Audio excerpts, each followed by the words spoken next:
Presiden Jokowi yang secara tegas menyatakan keikutsertaan Israel dalam Piala Dunia U20 di Indonesia, tapi kenapa relawannya kok beda suara? Ini kan jadi tanda tanya besar ya buat kita.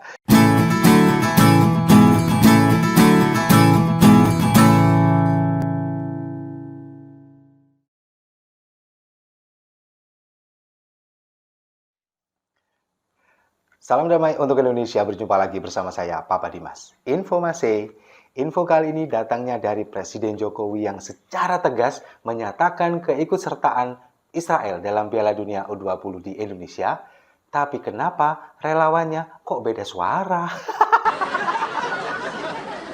Ini kan jadi tanda tanya besar ya buat kita. Tapi sebelum kita bahas itu, kita saksikan dulu statement Presiden Jokowi berikut ini.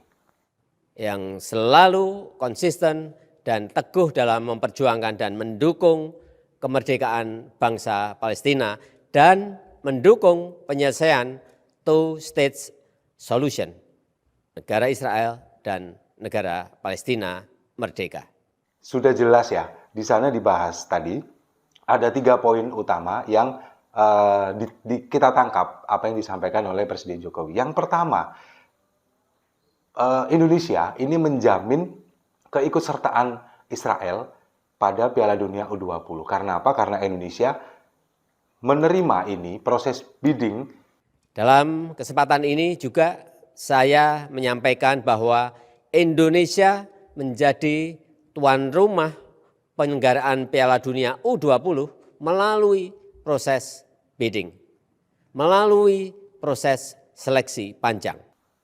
Dari tahun 2019, Indonesia sudah dinyatakan menjadi tuan rumah. Kemudian, tahu atau tidaknya kelolosan seluruh tim peserta ini tahun 2022, tepatnya di bulan Juli. Baru kita tahu. Nah, jadi kita nggak bisa memilih siapa yang lolos kualifikasi. Itu yang pertama. Yang kedua. Dan akhirnya bulan Oktober 2019, Indonesia ditunjuk menjadi tuan rumah Piala Dunia U20 oleh FIFA.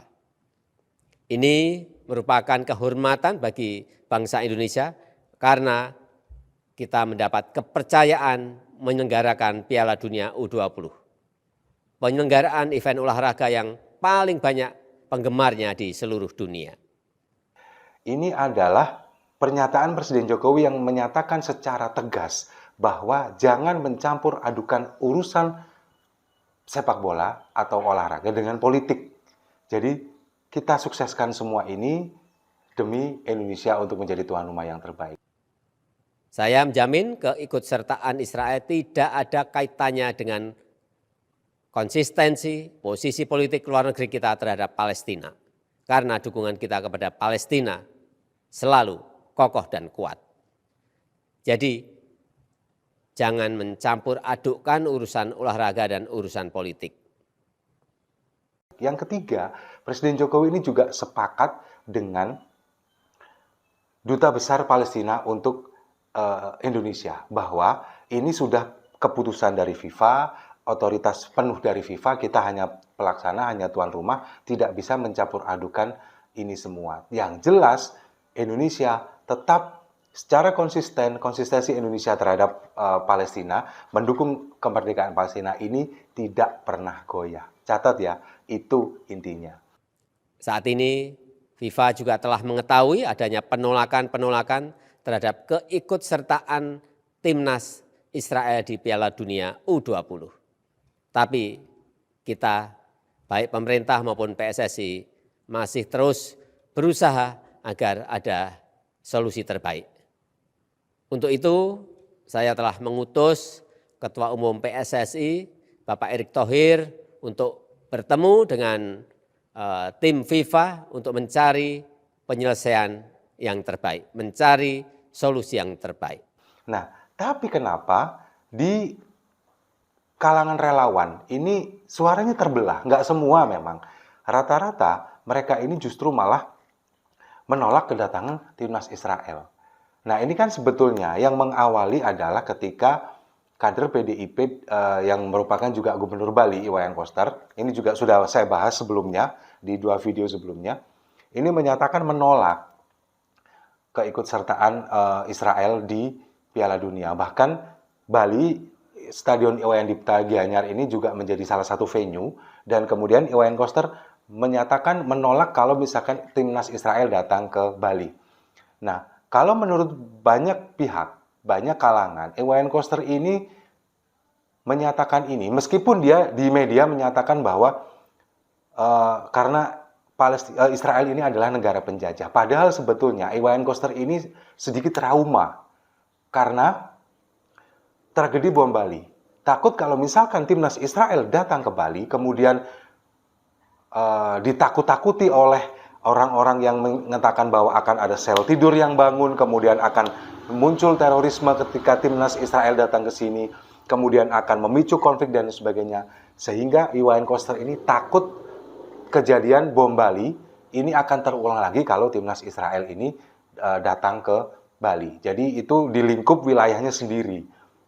Sementara kalau untuk Gubernur Jawa Tengah, Ganjar Pranowo ini, kalau menurut saya, dia sepertinya ikut arus dan salah menerjemahkan apa yang disampaikan oleh Ketua Umum PDIP Megawati Soekarno Putri.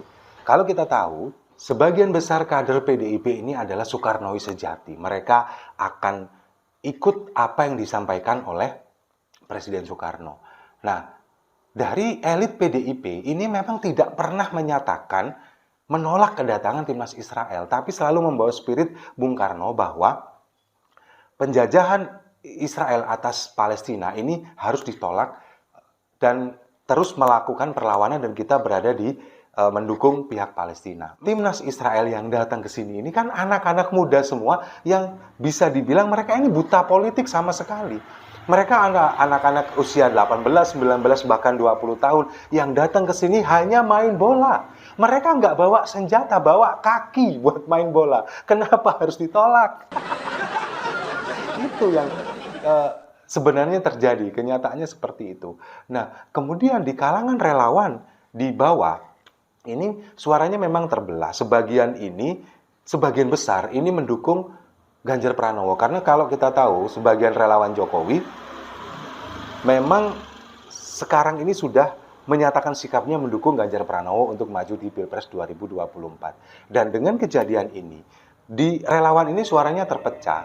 Kalau relawan seperti Mas Alifur Rahman, si pakar mantan, itu kan memang sikapnya ini tetap kekeh dengan ikut apa yang disampaikan oleh Presiden Jokowi. Kalau kita lihat kontennya beberapa kali, ini kan memang apa yang disampaikan ini sesuai dengan arahan Presiden Jokowi. Meskipun Presiden Jokowi belum menyatakan semalam, tapi beberapa video yang sudah ditayangkan ini kan memang mengarahnya ke sana, nggak meleset sama sekali. Tapi di kalangan relawan Jokowi yang sudah saat ini membela Ganjar Pranowo, ini mereka terpecah.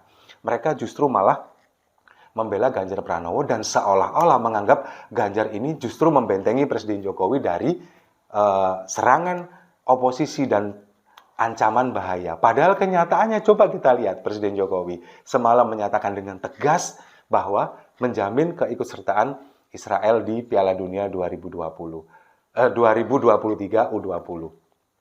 Jadi kalau bisa kita ibaratkan sekarang ini, apa yang terjadi ketika kita sudah melalui proses bidding di tahun 2019, semua sudah sepakat, kepala daerah yang wilayahnya menjadi tempat venue untuk perhelatan Piala Dunia U20 ini sudah menandatangani government guarantee yang menyatakan bahwa mereka akan siap mendukung dan juga menjamin keselamatan dan keamanan seluruh peserta.